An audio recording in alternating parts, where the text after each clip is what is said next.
কিছু কিছু লোকের কথা হলো এই গোডাউনের দিক দিয়ে তারা বাস বাই করবে, কিন্তু এখানে এমন একটা সহজ পদ্ধতি ছিল যে বাজারের উপর দিয়ে ব্রিজটা যাবে, একটা দোকানে ক্ষতি হইতো না, সবগুলো দোকান ব্রিজে ভিজে থাকতো, ব্রিজটা কিন্তু কিন্তু এটা বাজার কমিটিরা দেয় নাই, তারা এটা করতে দেয়, যার কারণে এটা একটা কারণ এই ব্রিজ না হওয়ার।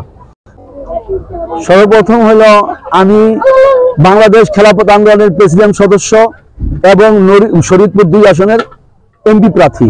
তা আমি একজন জনপ্রতিনিধি হিসাবে এই ব্রিজ নিয়ে আমি অনেক বিভিন্ন মিটিং এ কথা বলেছি, ডিসি, টিউনো, ওসি সব আইন শৃঙ্খলা বাহিনীর মিটিং এ, এবং যত এই ডিসি আমাদের শরীয়তপুরে আছে তাদের সাথে বিভিন্ন রাজনৈতিক নেতারা বিভিন্ন বক্তব্য দিয়েছে।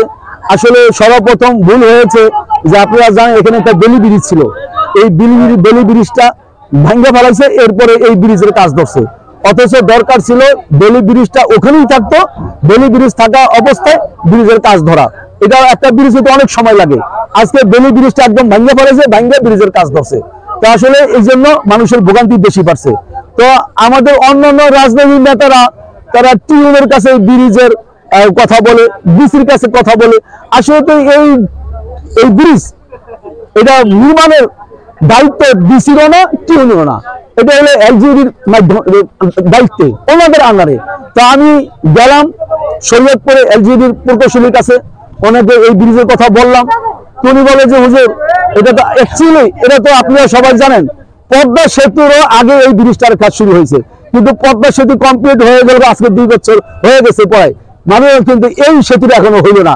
এখানে কারণটা কি, কোনো কি, এটা আমি প্রকৌশলী জিজ্ঞাসা করলাম। উনি বলেন যে দেখেন এখানে নাবানা কোম্পানিকে প্রথম দেওয়া হয়েছিল, নাবানা কোম্পানি এটা পাশ হয়েছিল নড়িয়া বাজারের সোজা এই ব্রিজটা যাবে, কোনো দোকানপাট ভাঙতে হবে না, কিন্তু নড়িয়া বাজার কমিটি এই ব্রিজটাকে করতে দিয়ে না, ওনার ভেটো দিল যে না এই ব্রিজের এটা বাজারের ভিতরে যেতে পারবে না। তখন আবার অনেক লোকে চান্দা দাবি করলো, তারপরে এই নাবানা কোম্পানি পালিয়ে গেল, ওনারা করলেন, আরেকটা কোম্পানিকে দেওয়া হলো, ওনারা আবার কাজ শুরু করলো, কাজ শুরু করে বলে যে আপনাদের এখানে ওইখানকার লোকের নাম তো আর বলে নেই, ওইখানকার লোকেরা বিভিন্ন চান্দা দাবি করে, আমাকে এত টাকা দেবে, আমাকে এত টাকা এটা করতে এটা করতে করবো না, করতে পারবো না, রাত্রে তারা আসে বিভিন্ন হুমকি দুমকি দেয়, তারপরে এই কোম্পানি পড়ে গেছে। এরপরে এখন উনি যে প্রকৌশলী সাহেব বললেন যে বিএনপির শরীয়তপুর 2 আসনের যে এমপি প্রার্থী শফিকুল ইসলাম সাহেব বলছেন যে ব্রিজটা যদি আপনারা করেন তাহলে আমি 50 লাখ টাকা দিব, কিন্তু উনি 50 পয়সা দেন নাই, এটা যিনি বলেন উনি 50 পয়সা দেন নাই। এরপরে জামাত ইসলামের যে আপনার আসন প্রার্থী 2 আসনের প্রার্থী বকাউ সাহেব উনি বলছেন যে এই আমরা যদি ক্ষমতায় যাইতে পারি তাহলে মেয়ের ব্রিজটা করে দিব, তাহলে সবাই তো সবার স্বার্থ নিয়ে আছে, আমি ক্ষমতায় গেলে আমি এটা করবো এটা করবো তাকে সবাই বলে, কিন্তু আমার কথা হলো আমি প্রকৌশলী সাহেবকে বলছি যে আপনার আমার এই ব্রিজ নির্বাচনে আগে করতে হবে, কারণ হলো অনেক মা বোনেরা কষ্ট করে রুগী যাইতে পারে না, অ্যাম্বুলেন্স যাইতে পারে না, অ্যাম্বুলেন্স রুগী সেই শরীয়তপুর পুরোপার ঘুরে যেতে হয়, সুতরাং এখানে অনেক মহিলা আছে, অনেক প্রেগনেন্ট মহিলা আছে, তারা এরকম ভাবে ঢাকাতে যেতে হয়, তাদের চিকিৎসা যেতে পারে না, অনেক শিশু বাচ্চা নিয়ে এখানে যেতে পারে না। এই যে এরপরে আগে ট্রলার পড়ছে, আজকেও একটা ট্রলার ডুবে হয়েছে, আপনারা জানেন অনেক লোক যারা সাঁতার কাটতে পারে তারা উঠে গেছে, ট্রলারটা নাকি এখন উঠতে পারে নাই। আমাদের নড়িয়া থানার প্রশাসন আসছে বিভিন্ন ফায়ার সার্ভিসের লোক চোখ লইয়া শুই না। তা আমার প্রশ্ন হলো যে আপনারা কি আঞ্জুমানে মফিদুল ইসলামের দায়িত্ব পালন করেন, যেখানে এক জায়গায় মারামারি হয়, সন্ত্রাসীরা মাইরা ফালাইয়া দেয়, লাশ পড়ে থাকে, পুলিশ প্রশাসন যায় না, পরে আঞ্জুমানে মফিদুল ইসলাম একটা সংস্থা আছে, তারা আইনটা লাশ টোকা তারা মাটি দেয়। তাহলে আমাদের প্রশাসন কি এরকম যে লঞ্চ ট্রলার ডুবে যাবে, শিশু মারা যাবে, মহিলা মারা যাবে, এরপরে আপনারা ডুবারে দিয়া নদী থেকে লাশ আইনের মাটি দাফন করবেন? আমরা তো এটা চাই না, আমরা তো এটা চাই, একটা জীবনের দাম অনেক বেশি। সুতরাং আমাদের কথা হলো আমি বাংলাদেশ সরকারকে বলি এবং শরীয়তপুর জেলার এলজিডির যিনি প্রকৌশলী আছেন, আপনার সাথে আমার কমিটমেন্ট হয়েছে, আপনি আমাকে কথা দিয়েছেন যে আপনি নির্বাচনের আগে এটা দৃশ্যমান করবেন, এবং আমিও আপনাকে আমার থেকে প্রতিশ্রুতি নিয়েছেন, আমিও দিয়েছি যে আপনি এই সোজা যে ব্রিজের মাথা গেছে খালের কিনার দিয়ে আমি রাস্তার ব্যবস্থা করে দিব।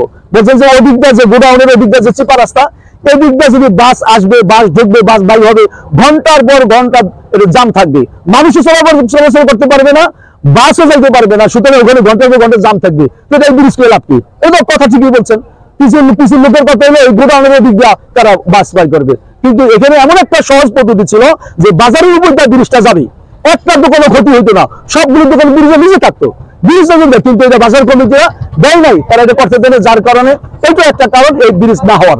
তো আমি বলেছি যে ঠিক আছে, আমি ইনশাল্লাহ নদীর ওই যে ওদিকটা খালের পাড় দিয়ে আমি রাস্তার ব্যবস্থা করে দেবো।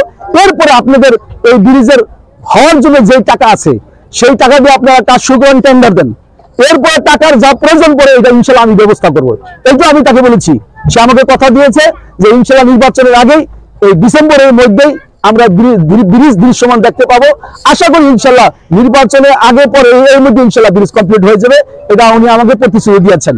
নাম্বার 2 হলো একটা গ্রুপ আছে যেটা আমার বলতেই হবে, এবং আমি কাউকে ভয় করি না।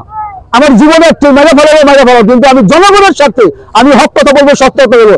একটা গ্রুপ আছে এই ব্রিজটা হোক, তারা চায় না, কারণ যদি এই ব্রিজটা হয়ে যায় তাদের ইনকাম বন্ধ হয়ে যাবে। এই যে 4টা-5টা ট্রলার চলে, একজন মানুষের কাছ থেকে 10 টাকা নেয়, 5 টাকা নেয়, হুন্ডা থেকে 20 টাকা নেয়, তারা লক্ষ লক্ষ টাকা কামাইতেছে ফজরের পর থেকে সকাল থেকে রাত্রে 10 টাকা পর্যন্ত। ব্রিজ হয়ে গেলে তো তাদের ইনকাম কমে যাবে, সুতরাং তারা চাবে না ব্রিজ হোক। একটা গ্রুপ আছে এই ব্রিজটা হোক, তারা চায় না। আমি বলবো যে মানুষের স্বার্থে, এই দেশের জনস্বার্থে আপনারা মেহেরবানি করে কোনো চাঁদাবাজি করবেন না, চাঁদাবাজি বন্ধ করে দেন। আমরা চেষ্টা করতেছি, আমি ইনশাল্লাহ চেষ্টা করতেছি এই ব্রিজটা করার জন্য, ভালো একটা কোম্পানিকে দেওয়ার জন্য। আমরা পুরো টেন্ডার দেবো, ব্রিজটা হবে। কেউ রাতের অন্ধকারে এসে চাঁদা চাবেন না, কেউ বাধা দিবেন না যে বিদেশ যেতে হবে না, বিদেশ যেতে হবে না, এই করতে হবে সেই করতে হবে না, ডিস্টার্ব করবেন। যদি এই নদীর স্থানীয় লোক প্রতিশ্রুতি দেয় যে এই ব্রিজ হোক, আমরা চাই, এবং আমরা চাঁদাবাজি করবো না, জনস্বার্থে আমরা যাতে ব্রিজটা তাড়াতাড়ি হয়েছে আমরা সহযোগিতা করব, তাহলে ব্রিজ হবে। আর যদি মনে করেন এরকমই করতে থাকে, এই ব্রিজ কিয়ামত পর্যন্ত হবে না। তবে হ্যাঁ, আমরা ইসলামী দল যদি ক্ষমতায় যাই, যত বড় প্রভাবশালী হোক, ওই চাঁদাবাজকে আমরা দেশে থাকতে দিব না। চাঁদাবাজদেরকে আমরা এই দেশ থেকে তাড়িয়ে ছাড়বো ইনশাল্লাহ। চাঁদাবাজ, দখলবাজ, সুদখোর, ঘুষখোর, টেন্ডারবাজি এই নড়িয়াতে হবে না ইনশাল্লাহ। যদি আমরা ইসলামী দল ক্ষমতায় যাই, আল্লাহ পাক যদি আমাকে এমপি বানান, মন্ত্রী বানান, আমি ইনশাল্লাহ এই নড়িয়া, সখীপুর, শরীয়তপুর 2 আসন থেকে সমস্ত চাঁদাবাজি এবং দখলবাজি, টেন্ডারবাজি, সুদ, ঘুষ, দখলবাজি ইনশাল্লাহ সব বন্ধ করে দেবে। এই নড়িয়া এবং সখীপুর, শরীয়তপুর 2 আসন হবে সোনার দেশ, এবং এই দেশে মানুষ শান্তিতে বসবাস করবে, শান্তিতে ঘুমাবে। তা আপনারা যারা সাংবাদিক ভাইরা আছেন, আপনাদের কাছে আমাদের উদাত্ত আহ্বান, আপনারা মাঝে মাঝে এখানে আসবেন এবং এই ব্রিজটা নিয়ে আপনারা লেখালেখি করবেন, এবং আপনারা পক্ষে ছিলেন আমি জানি, আছেন, এবং ইনশাল্লাহ ভবিষ্যতে থাকবেন। আসলে যার যেই কাজ, গাও যেখানে মলম সেখানে দিতে হবে, অন্য জায়গায় মলম দিলে তো শুকাবে না। আসলে এটা যাকে আনছে সে এটার ব্যাপারে শুধু উনি একজন নির্বাচন করবেন রাজনীতি প্রতিনিধি হিসাবে, উনি বলছেন আসছে, এটা একটা ফর্মালিটি, এটা মানুষকে দেখানো। উনি স্পষ্ট বলছে আমরা জামাত ইসলাম যদি ক্ষমতায় যাইতে পারি তাইলে আমরা ব্রিজটা করব। সেখানে একজন ওই ইঞ্জিনিয়ার, একজন মুস্তাফিজুর রহমান, তাদেরকে আইনে লাভটা কি? তার ঘোষণাই তো আমরা ক্ষমতায় গেলে আমরা ব্রিজ করব। কিন্তু আমি মাহমুদুল হাসান শরীয়তপুরি, আমি বাংলাদেশ খেলাফত আন্দোলনের প্রেসিডেন্ট সদস্য এবং শরীয়তপুর 2 আসনের এমপি প্রার্থী হিসাবে আমি প্রতিশ্রুতি দিতে পারি ইনশাল্লাহ নির্বাচনের আগেই এই ব্রিজ দৃশ্যমান হবে ইনশাল্লাহ। নির্বাচনের আগেই ব্রিজ দৃশ্যমান হবে, এবং এই ব্রিজ করেই ছাড়বে ইনশাল্লাহ।